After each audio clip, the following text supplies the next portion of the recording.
Hello tout le monde, bienvenue sur ma chaîne, moi c'est Teresa, enchantée. Alors c'est la toute première vidéo sur ma chaîne et histoire de faire connaissance avec vous, j'ai décidé de vous faire une petite story time.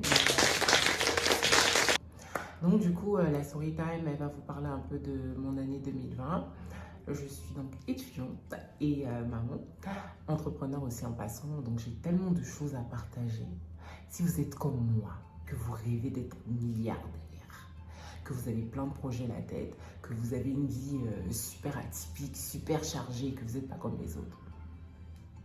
C'est ce qu'il vous faut. Venez, on va discuter. Venez, on va discuter. Donc n'oubliez pas d'activer la cloche de notification, de laisser un petit pouce en l'air et surtout abonnez-vous à mon Insta, histoire qu'on puisse un peu mieux se connaître et discuter.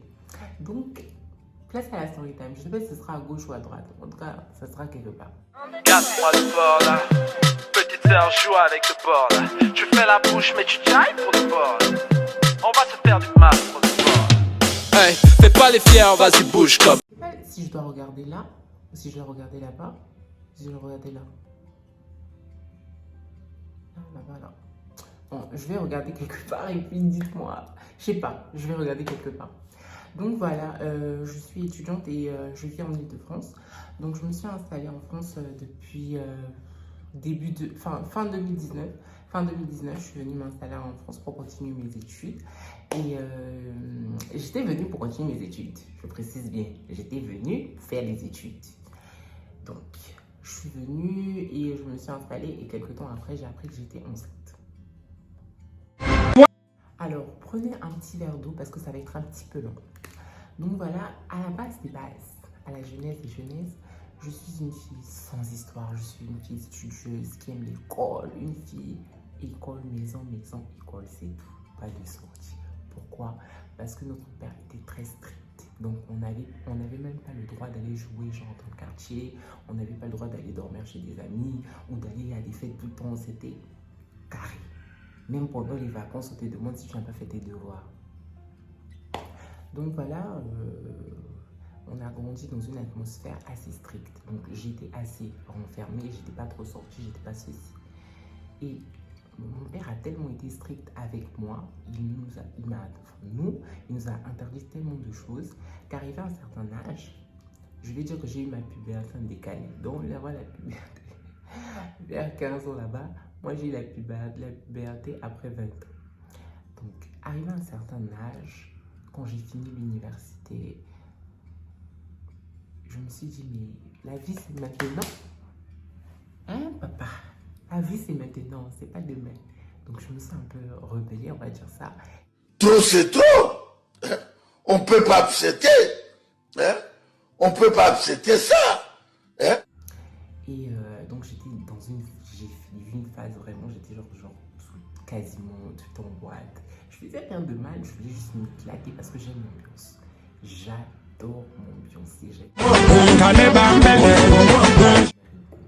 danser, j'aime tout ce qui est fait, tu vois.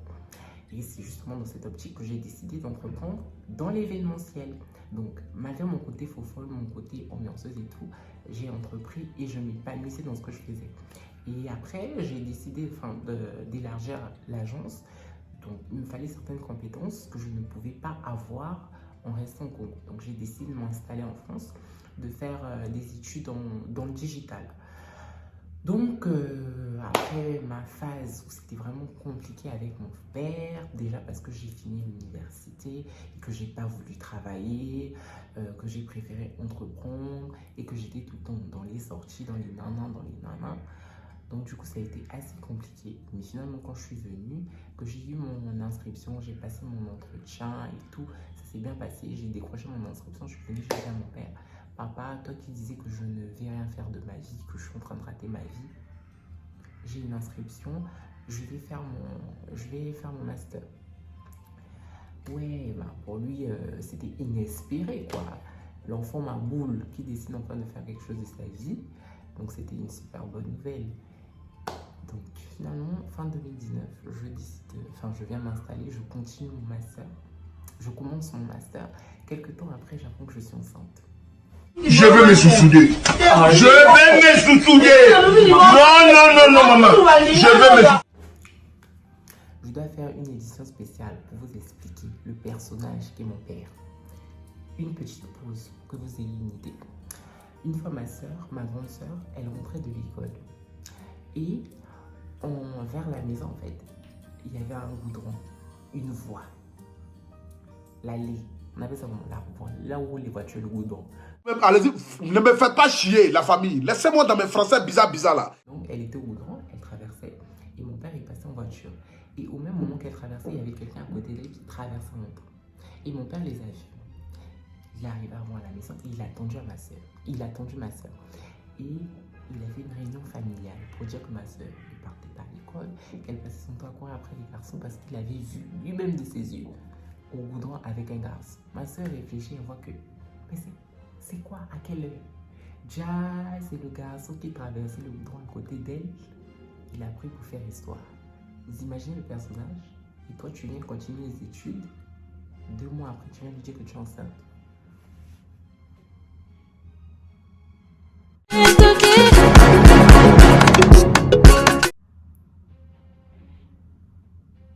Donc, imaginez.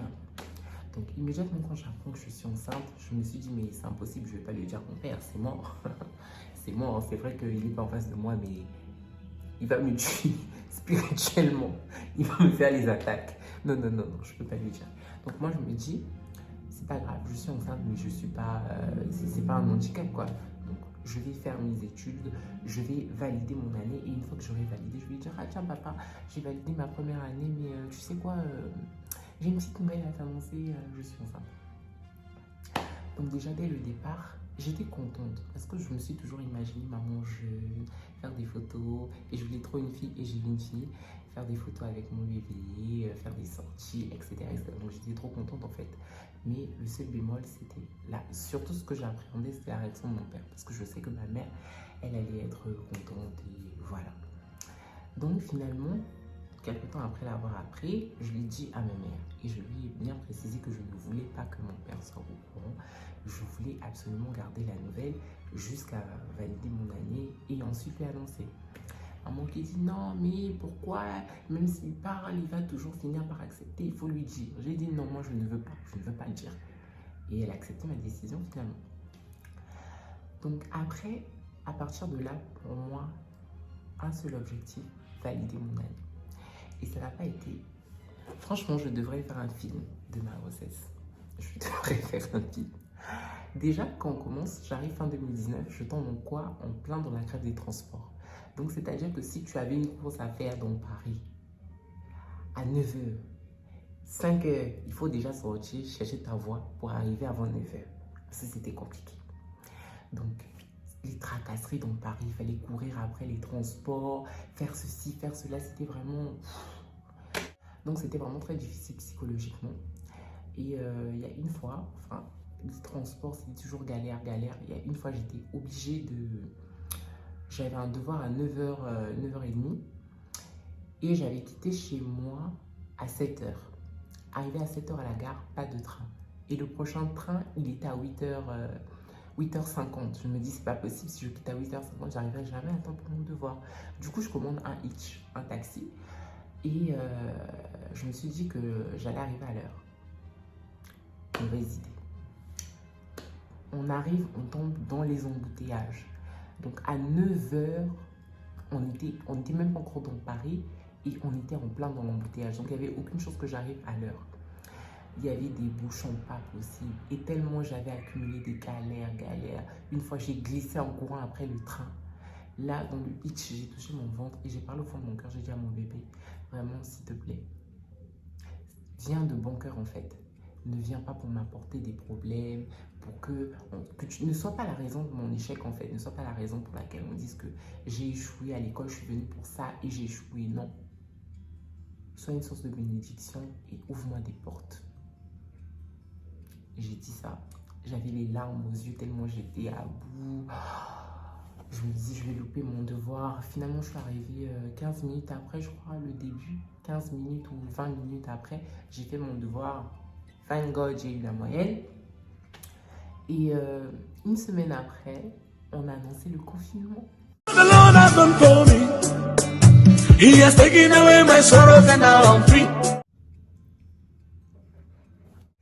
J'étais trop contente, je me suis dit c'est un signe, j'ai parlé à mon bébé, je lui ai dit ouvre-moi des portes, facilite-moi la vie en fait. Et on annonce le confinement, je suis les cours depuis chez moi, j'ai pas à courir après les trains, quoi que ce soit. Bonne nouvelle, bonne nouvelle. J'étais trop contente d'apprendre qu'on devait être confiné. Mais sans savoir que c'était là le début des problèmes en fait. Donc le confinement arrive, au début c'est chill, tu connais, tu es assise chez toi, tu as cours à 8h, 7h59, tu es encore au lit, tu t'es pas brossé, tu t'es pas lavé, c'est en hiver, tu connais. Donc tu es là au lit tranquille, tu peux manger en suivant ton cours, tu peux suivre la télé en suivant ton cours, tu peux être sur TikTok en suivant ton cours. Donc pour moi c'était tout bénef au début. Et après, j'ai commencé à faire des cauchemars. Je ne sais pas si c'était lié à la peur je vais y arriver, à la peur de perdre le bébé ou quoi que ce soit. Chez moi, on dirait que c'est la sorcellerie. Les Akindoki. Donc, bon, genre, c'est spirituel et tout. J'ai vraiment commencé à faire une série de cauchemars où je rêvais que je perdais mon bébé, que je mourais à l'accouchement, qu'il m'arrivait quelque chose, que des gens venaient me prendre. Et le rêve le plus choquant que j'ai fait, c'était le tout premier d'ailleurs, c'était que j'étais dans une salle d'hôpital, dans une chambre d'hôpital. J'étais allongée, qu'à côté de moi, il y avait un de mes amis qui me disait calme-toi, calme-toi. Je lui disais mais où est mon bébé, parce que j'avais plus de ventre en fait. Je lui disais où est mon bébé, où est mon bébé. Il me dit calme-toi, calme-toi. Et au moment où il me disait calme-toi, il y a une sage-femme qui rentre avec une couverture en fait. Il y avait quelque chose enroulé dedans. Elle vient avec la couverture, elle me tend la couverture, elle me dit madame, du courage. Et moi je prends la couverture, je vois, c'était une poche de sang. J'ai crié, j'ai dit mais c'est quoi? C'est pas un bébé, c'est une poche de sang. Comment j'ai pu mettre au monde une poche de sang? Et je me suis mise à crier, je me suis réveillée en sursaut. C'était mon tout premier cauchemar. Et après, j'ai eu une succession de cauchemars. Et les cours qui s'enchaînaient, le volume de travail, il était énorme. Donc, on avait des jours de cours, on travaillait parfois, on avait cours parfois jusqu'à 20h30. Et après, il y avait des dossiers à rendre pour le lendemain. Donc, il fallait rester travailler jusqu'à minuit, 1h. C'était vraiment lourd psychologiquement. Je dormais quasiment plus. Je dormais, on va dire, parfois je m'endormais à 4h et je devais être debout à 7h. Ça devenait vraiment très lourd psychologiquement et j'ai commencé à déprimer. Je me suis mise à déprimer et je ne voulais pas le montrer parce que, vous voyez, j'étais bien entourée, j'étais entourée d'une famille très gentille, ma famille.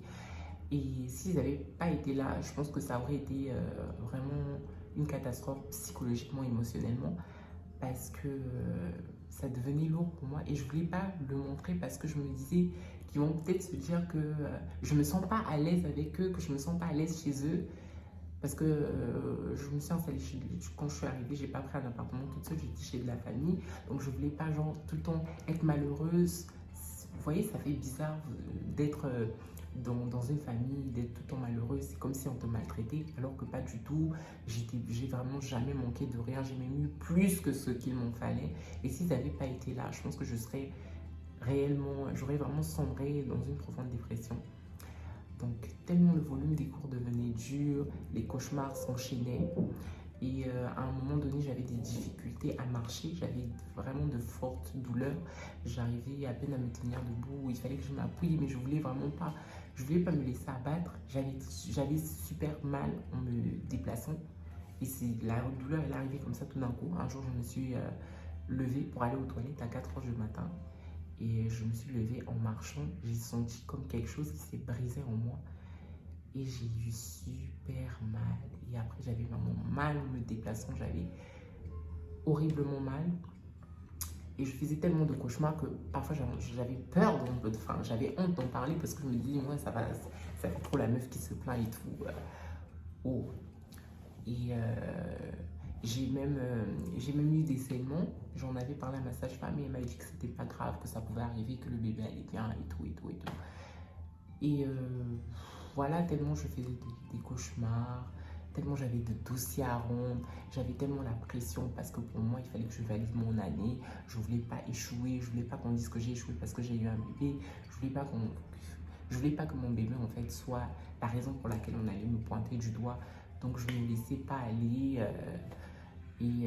Voilà, nuit blanche sur nuit blanche, je dormais pas suffisamment, j'étais fatiguée, j'avais mal aux pieds, j'avais mal au dos, j'avais des douleurs de grossesse, j'avais les malaises de grossesse, j'étais méconnaissable, j'avais un masque de grossesse jusqu'au cou, jusqu'aux orteils, j'étais méconnaissable, j'étais femme enceinte. Quand elle est enceinte, elle devient bizarre. J'étais vraiment à fleur de peau, je m'énervais pour rien, je pleurais pour rien, j'étais à cran pour rien. Donc j'étais vraiment très difficile à supporter. Mais grâce à Dieu, finalement, je suis arrivée au terme de mes grossesses malgré mes nombreux cauchemars, malgré mes nombreux combats, comme on dit. Parce que je vous dis, mes rêves, c'était comme la réalité. Je ne sais pas si vous avez déjà vécu ça, faire un rêve et d'avoir l'impression que vous vivez la chose. D'avoir l'impression que votre corps il est paralysé, que vous ne pouvez pas bouger. C'est exactement ce genre de rêve que je faisais ici.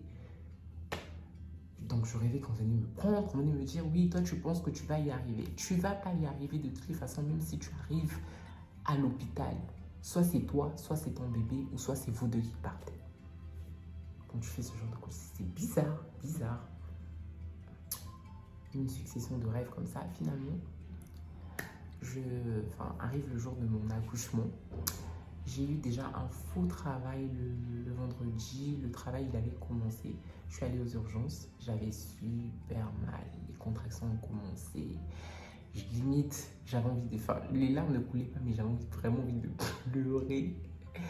J'arrive, on vérifie le col et tout. Et la sage-femme m'a dit non, mais en fait, le travail, il a commencé, mais c'est un faux travail parce que le col ne s'ouvre pas. Donc tout ce qu'on peut faire, c'est vous donner des antidouleurs et lorsque vos contractions seront de moins en moins espacées, revenez nous voir. Donc les contractions du vendredi, j'ai accouché le dimanche.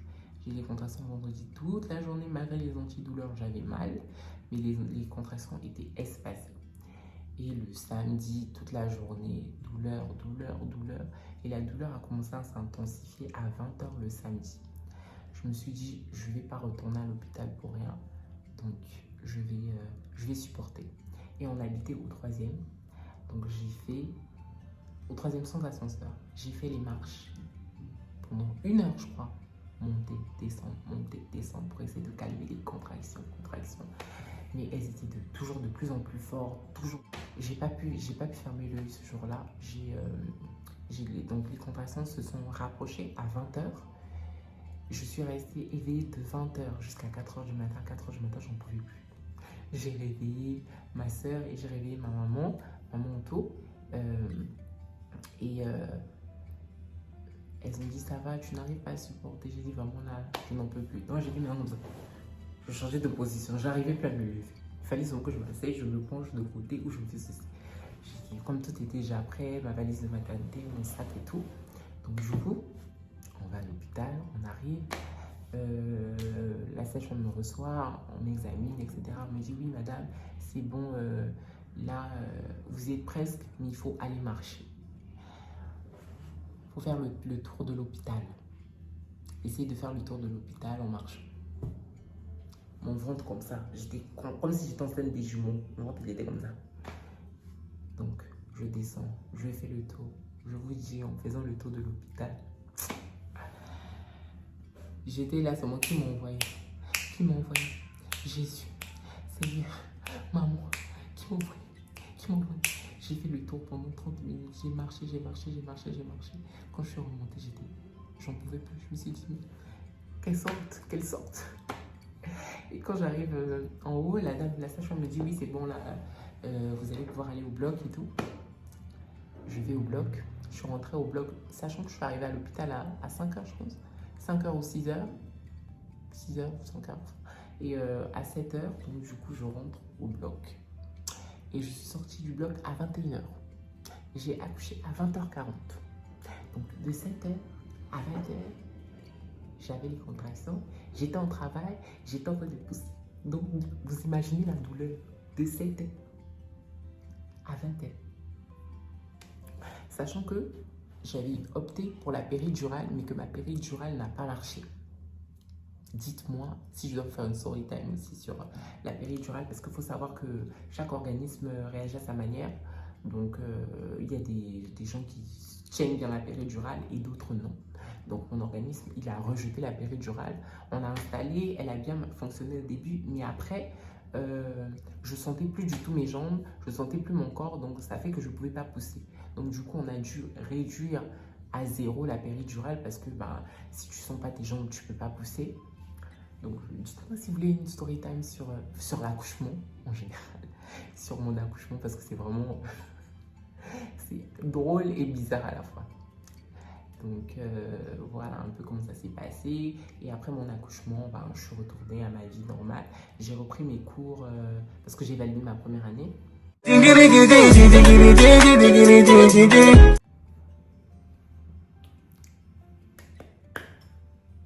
J'ai validé ma première année et donc du coup je suis passée en deuxième année, cinquième année du coup, Master 2. J'ai repris les cours un mois après mon accouchement et vous imaginez pas comment c'est pénible d'être en cours, en distanciel, avec un bébé qui pleure, qui crie juste à côté. Ça aussi, c'est une autre histoire. Donc voilà un peu comment ça s'est passé. Aujourd'hui, ça va, ma fille elle a plus ou moins grandi. Je suis toujours aussi bien entourée. Et voilà quoi. Donc dites-moi, sachant qu'au début j'ai dit que j'étais entrepreneur. Donc j'ai plein de choses à partager. Je vais vous partager des astuces déjà sur le fait d'être maman parce que j'avais plein de masques. Comment j'ai fait pour... bon, j'ai encore un peu de masque, mais comment j'ai fait pour faire partir mon masque de grossesse, comment j'ai fait pour perdre du ventre après l'accouchement, comment, bref. Et aussi le côté business, comment j'ai lancé mon entreprise avec rien, 0 francs, où j'en suis aujourd'hui avec l'entrepreneuriat, pourquoi j'ai choisi de faire ces études-là, c'est quoi le digital, quelles sont les opportunités, c'est quoi étudier en France, c'est quoi. Enfin, je suis ouverte à toute suggestion. J'ai hâte de partager plein de choses avec vous. Dites-moi en commentaire sur quoi vous voulez que porte ma prochaine vidéo et je n'hésiterai pas à vous faire une vidéo sur ça. N'hésitez pas à m'ajouter non plus sur Instagram. Je suis ouverte aux échanges. J'aime bien discuter. Et voilà, bienvenue dans mon univers. J'espère que cette vidéo vous a plu. J'ai hâte de vous en faire tout plein d'autres. Voilà. Donc on se dit à bientôt. Et je vous fais plein de bisous. Ok, bye bye.